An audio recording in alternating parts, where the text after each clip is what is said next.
আসসালামু আলাইকুম। স্বাগতম সবাইকে টিএচএল একাডেমিতে। আজ আমরা নবম শ্রেণীর মানবিক বিভাগের জিওগ্রাফি অর্থাৎ ভূগোল বইয়ের প্রথম অধ্যায় ভূগোল ও পরিবেশ এই অধ্যায় নিয়ে আলোচনা করব। এই অধ্যায়ে আমরা বইয়ের লাইন বাই লাইন নিয়ে আলোচনা করব এবং যে টপিকগুলো এমসিকিউ ও সিকিউ এর জন্য গুরুত্বপূর্ণ সে বিষয় নিয়ে আলোচনা করব। এই একই ভিডিওতে তোমরা এই প্রথম অধ্যায়ের সম্পূর্ণ ধারণা নিতে পারবে।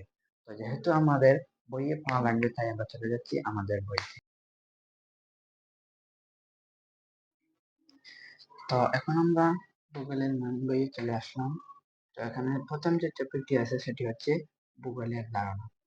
তো ভূগোলের মানুষের আবাসভূমি হিসেবে পৃথিবীর বর্ণনাই হলো ভূগোল। ইংরেজি জিওগ্রাফি শব্দটি থেকে ভূগোল শব্দ এসেছে। তো এটি হচ্ছে কি জিওগ্রাফি, জিওগ্রাফি শব্দ থেকে এসেছে ভূগোল। প্রাচীন গ্রিসের ভূগোলবিদ ইরাটোস্থেনিস প্রথম জিওগ্রাফি শব্দ ব্যবহার করে।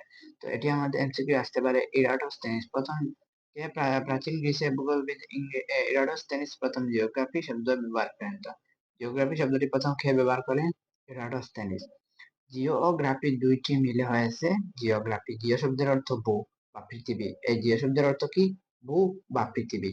এবং গ্রাফি শব্দের অর্থ বর্ণনা। গ্রাফি শব্দের অর্থ কি? বর্ণনা। সুতরাং জিওগ্রাফি শব্দের অর্থ পৃথিবীর বর্ণনা। এটি হচ্ছে সবচেয়ে গুরুত্বপূর্ণ জিওগ্রাফি শব্দের অর্থ কি। তো এখন এখানে কয়েকটি সংজ্ঞা আছে। অধ্যাপক মেকনি মানুষের আবাসভূমি হিসেবে পৃথিবীর আলোচনা বর্ণনা কে ভূগোল বলেছেন। মানুষের আবাসভূমি হিসেবে পৃথিবীর আলোচনা বা বর্ণনাকে বলেছেন ভূগোল। কে বলেছেন? অধ্যাপক মেকনি। তারপরে যেটা আছে অধ্যাপক ডাডলি স্টাম এর মতে পৃথিবী ও এর অধিবাসীর বর্ণনাই হলো ভূগোল। তো এখানে প্রত্যেকটি সংজ্ঞা তোমাদের মুখস্থ করতে হবে, কারণ কোন অধ্যাপক কি বলেছেন বা কোন বিজ্ঞানী কি বলেছেন এটা তোমাদের এমসিকিউ তে আসতে পারে এবং কয়ে আসতে পারে। তো অধ্যাপক কার্ল রিটার কি বলেছেন? ভূগোলকে বলেছেন পৃথিবীর বিজ্ঞান। এগুলো তোমরা মুখস্থ করে ফেলবে। তারপর রিচার্ড হার্টসন বলেন পৃথিবীর পরিবর্তনশীল বৈশিষ্ট্যের যথাযথ যুক্তিসঙ্গত ও সুবিন্যস্ত বিবরণের সঙ্গে সংশ্লিষ্ট বিষয় হলো ভূগোল। আচ্ছা, তার থেকে সব থেকে গুরুত্বপূর্ণ যে বিষয়টি সেটি হচ্ছে এই যে যুক্তরাষ্ট্রের ওয়াশিংটন ডিসির বিজ্ঞান একাডেমি 1965 সালে, কত সালে?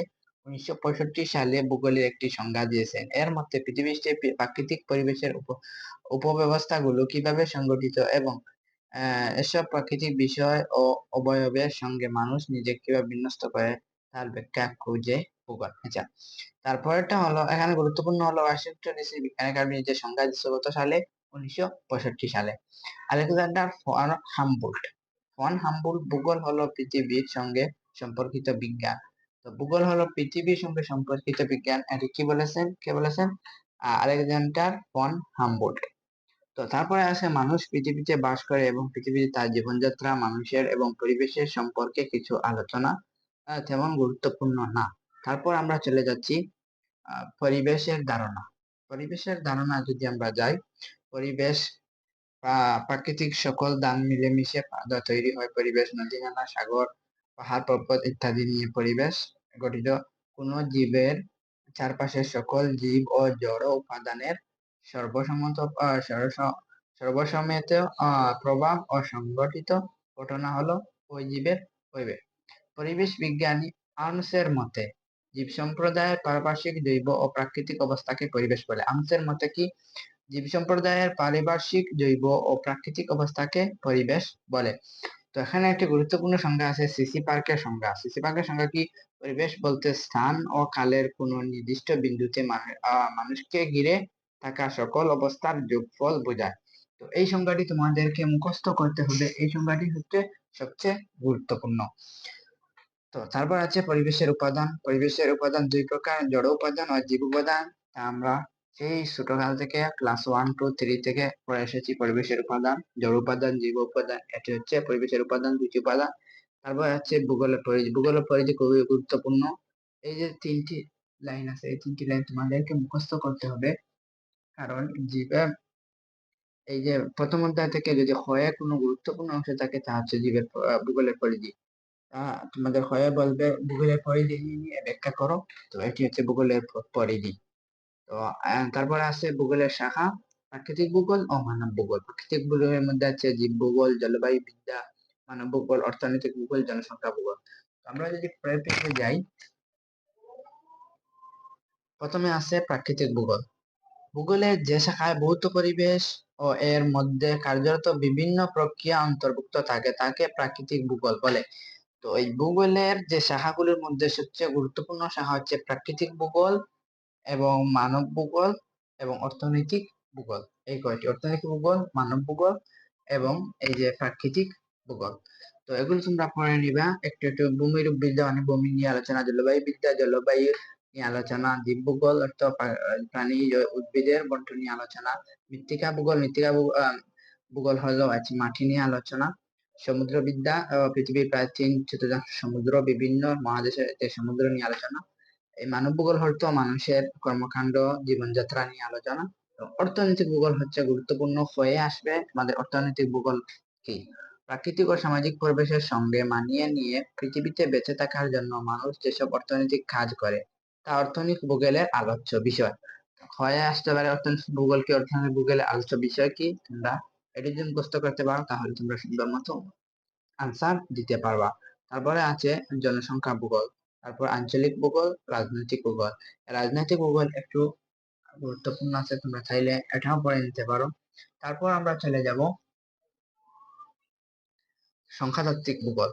এটাও তেমন গুরুত্বপূর্ণ। পরিবহন ভূগোল, নগর ভূগোল। এই নগর ভূগোল গুরুত্বপূর্ণ।